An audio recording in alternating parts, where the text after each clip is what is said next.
যে বিবাহিত বেটা মানুষ, তোমরা যারা ঘরে বউ রেখে বাইরে যে আকাম কুকাম করে বেড়াও, তারপর বউ যখন সবটা জেনে রেগে ফায়ার হয়ে থাকে, তখন তোমরা কি করবা জানো? ঘরে ফেরার সময় এই যে এইরকম একটা বিড়াল নিয়ে যাবা। কেন বলো তো?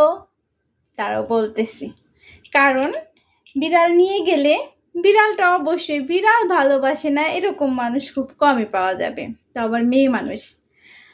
বিড়ালটা নিয়ে যাওয়ার পর বিড়ালটা তোমার বউ অবশ্যই আদর করবে। বিড়ালের অভ্যেসিত কোলে যেয়ে বসা, আদর খাওয়া, একটু ঘেঁষাঘেঁষি করা শরীরের সাথে। তো বিড়াল যখন তোমার বউয়ের আদর খাবে, বিড়ালকে যখন তোমার বউ কোলে নিবে, তখন কিন্তু তুমি তোমার বউর রাগটা এক নিমিষেই ভেঙে ফেলতে পারবা। কিভাবে জানো?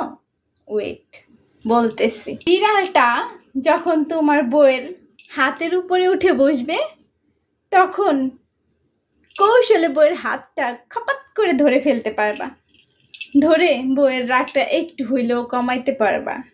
তারপর এই বিড়ালটাই যখন তোমার বউয়ের পায়ের উপরে উঠে বসবে, তখন আবার বিড়াল সরানোর উসিলায় বউয়ের পাওটা ধরে নিতে পারবা, বউয়ের পাও ধরে মাপ চেয়ে নিতে পারবা। দেখবা যে অনেকটাই মাপ করে দিছে। তারপর বিড়ালটা যখন তোমার বউয়ের পেটের উপরে উঠে বসবে, তখন বিড়ালটা সরানোর উসিলায় তুমি তোমার বউয়ের পেটটা স্পর্শ করতে পারবা। তারপর বিড়ালটা যখন তোমার বউয়ের বুকের উপরে উঠে বসবে, শুবে, তখন বিড়ালটাকে সরিয়ে দেওয়ার সুতায়, তোমরা যেটা ভাবতেছো সেইটা কিন্তু না, যা, তখন বিড়ালটা সরিয়ে দেওয়ার বাহানায় তুমি তোমার বউয়ের হৃদয়টা স্পর্শ করতে পারবা।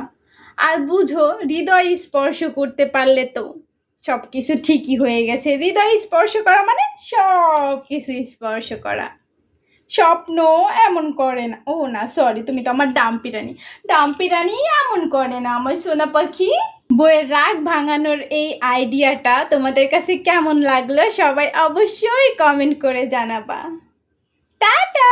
আমার দুষ্টু রানী একটু টাটা দিয়ে দাও, টাটা।